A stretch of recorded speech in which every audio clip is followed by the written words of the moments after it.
Welcome. In this video, we finish Unit 11, Exponential Functions.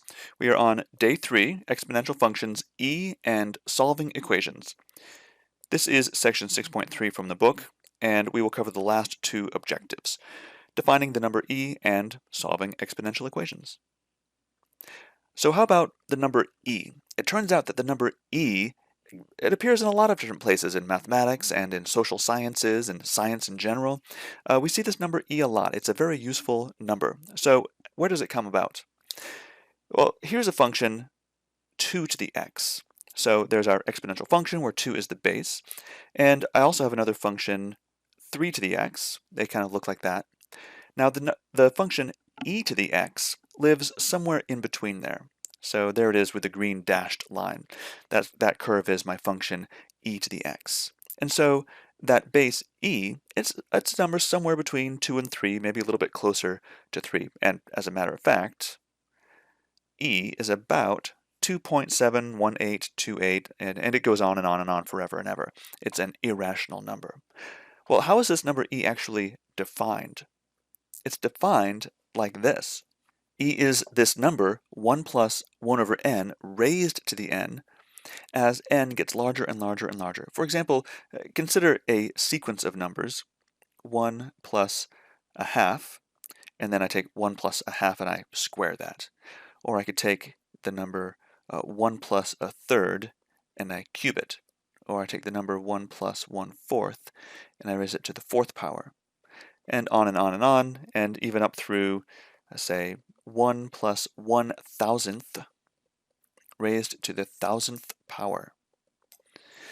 Two things are happening. Inside of the parentheses, this number is getting closer and closer to 1, so the powering has less effect. On the other hand, the exponent is getting higher and higher and higher. It wants to power it up ever more.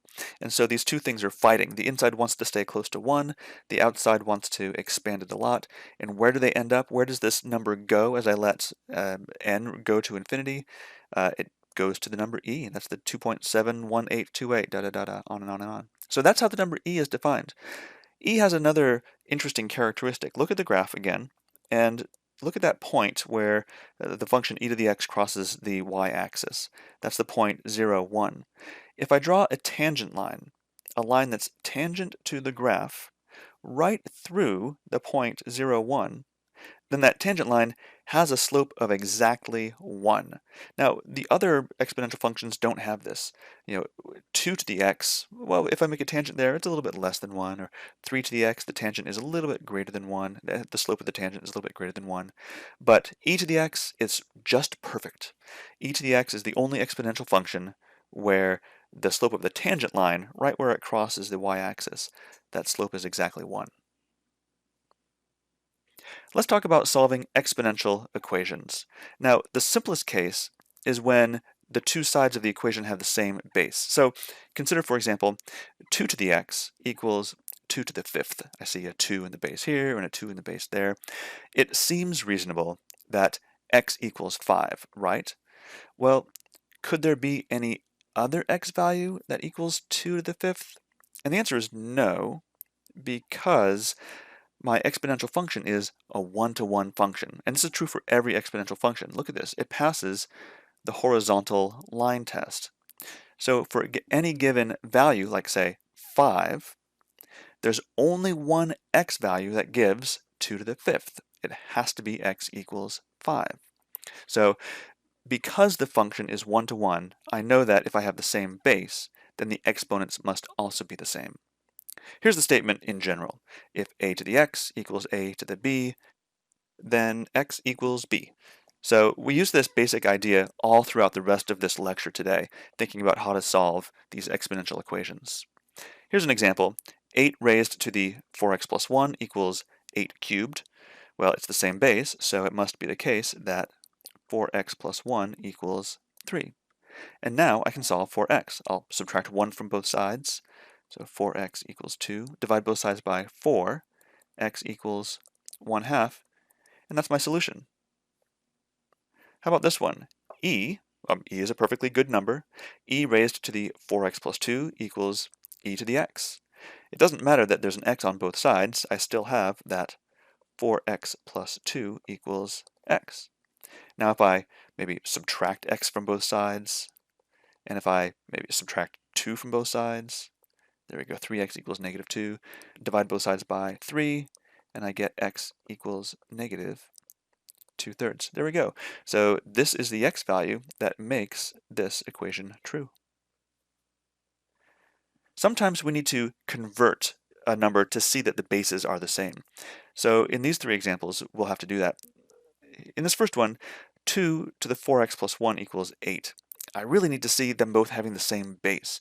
Well, 8 I can express as 2 to the something, right? 8 is really 2 cubed. And so I really have 2 raised to the 4x plus 1 equals 2 cubed. And so this is what I mean when I say convert the constant. We might need to convert this so that I can see the base there. And now I have that 4x plus 1 equals 3. Subtract 1 from both sides. 4x equals 2. Divide both sides by 4. X equals 1/2. So there's my solution. In the next example, maybe I can use my laws of exponents to see that this is really 2 to the x over 3 to the x. And now this constant on the right, can I see 16 as a power of 2? Well, with a little bit of work, maybe pull out your calculator if you need to, it turns out that 16 is really 2 to the 4th. And how about that 81? Is 81 really a power of 3? 81 is really 3 to the 4th. So it really has to be the case that my x equals 4 by comparing exponents. How about this last one? 3 to the negative x equals 9. So I really want to see 9 as 3 to the something. Oh, well, 9 is just 3 squared, right? So 3 to the negative x equals 3 squared. And now I know that negative x equals 2. Or multiplying both sides by negative 1, x equals negative 2. There we go. Sometimes we need to convert the base that is underneath the exponential function stuff. So for example, 9 to the 2 minus x equals 3. Now it's actually the 9 that needs to be converted. 9 is 3 squared, so I'm going to write this as 3 squared raised to the 2 minus x equals 3. I'm not done quite yet. Now I have exponents on top of exponents, so what do I do there? I multiply. So that becomes 3 raised, say 2 times 2 minus x. That becomes 4 minus 2x. And that equals 3, well I guess 3 raised to the first power, right? So this tells me that 4 minus 2x equals 1. So how about if I subtract 4 from both sides? Negative 2x equals negative 3. Divide both sides by negative 2, and I get x equals 3/2. There we go.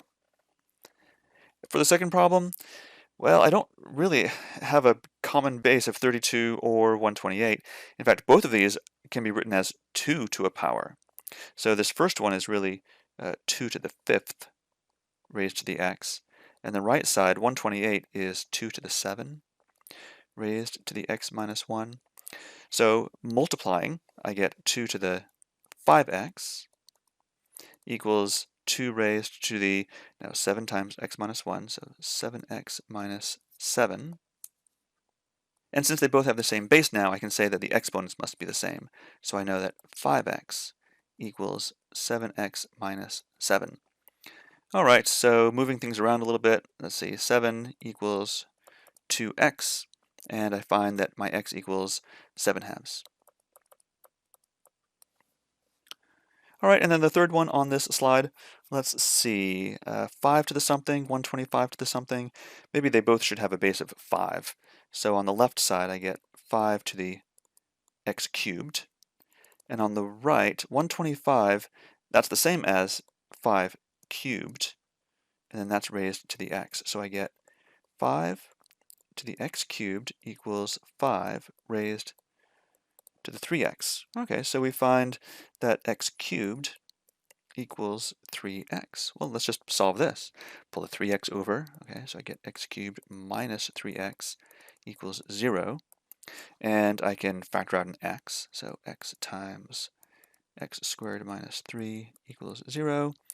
And then finally I can say as a solution it must be the case that x equals 0 or x squared minus 3 equals 0. It looks like maybe x equals plus or minus the square root of 3. So this problem actually has 3 different solutions, 0 and plus or minus the square root of 3. Sometimes we need to simplify first before we find our solution. But again, as always, it really helps put everything into a common base if you can. In this first problem, I see 5, 125, 25. I'm thinking that 5 is probably the common base. So I get 5 to the x squared times, now 125 is 5 cubed to the x, and that equals 5 squared squared. So in other words, 5 raised to the x squared times 5 to the 3x equals 5 to the 4, because 2 times 2 is 4. And then finally, I can pull these 5's together and use one of my other laws of exponents. This is 5 raised to the x squared plus 3x equals 5 to the 4. And now I see my exponents are the same. So x squared plus 3x equals 4. Let's subtract 4 from both sides. X squared plus 3x minus 4 equals 0. I can factor this quadratic. X minus 1 times x plus 4. And now it looks like I have two solutions here. X equals 1 or x equals negative 4. How about this second problem? Let's solve this thing. Well, there's some division there, and if I have a to the m over a to the n, I know that this is really a to the m minus n, but the base has to be the same, so let's write that top one with a base of 5. So 25 is 5 squared, and so all of that is raised to the 3x minus 1, and that's all over 5 to the x. Just simplifying that for right now, that becomes 5 to the 6x minus 2 all over 5 to the x. So now I'll do the subtraction. I'll take 6x minus 2 minus x, and that leaves me with 5 to the 5x minus 2. 6x minus 2 minus x is 5x minus 2. And that equals 125 on the right. Well, let's just go ahead and express that as 5 cubed. All right, now I have the same base on both sides, and now I can set my exponents equal. So 5x minus 2 equals 3. Add 2 to both sides. 5x equals 5. Look at that. Divide both sides by 5, and I get x equals 1. There's my solution. All right, last trick, last idea here. Sometimes we're not really solving for x. Sometimes I'm solving for a new expression. I need a new equation from an old equation. Here's an example. If 3 to the x equals 10, then what is 3 to the 2x? And here it's good to remember that 3 to the 2x, I can write this as 3 to the x squared. Right, so I know what 3 to the x is. So let's square both sides of this equation. And so I get 3 to the x squared equals 10 squared, which is 100. But 3 to the x squared is the same as 3 to the 2x. So 3 to the 2x equals 100. And that's what the question was asking for. What is 3 to the 2x? So I was able to manipulate the original equation to give me an expression like I want. And the answer is 100. All right, in this second example, I need to manipulate this formula. I need to manipulate this equation somehow. So I end up with a 9 to the x. Do I see a 9 to the x anywhere? Well, 81 is 9 squared, so let's start with that. So 9 squared to the negative x equals 36. That's the same as 9 to the negative 2x. Okay, and that equals 36. Well, I don't have quite what I want. What I really want is 9 to the x, and right now I have 9 to the negative 2x. So how can I handle this? Well, here's our first trick. Raise both sides to the 1/2 power. Look at this. If I take that and I raise it to the 1/2, and I raise it to the 1/2. Exponents multiply when exponents are outside of exponents, and so this 1/2 times negative 2x, that becomes negative x. So I get 9 to the negative x equals, oh, and 36 raised to the 1/2. Well, 1/2 is the same thing as a square root, so the square root of 36 is just 6. Okay, I'm getting closer to what I want. I want 9 to the x, so what do I need to do now? Let's do kind of the same trick again, but now I'll raise both sides to the power negative 1. And now I get negative x times negative 1 is positive x, so that gives me 9 to the x equals, and 6 to the negative 1, that's the same thing as 1/6. Ah, and there it is. I found my solution. So 9 to the x equals 1/6. All right, so that concludes the section 6.3 from the book. We've talked about the number e, and we've looked at a variety of different ways for solving exponential equations.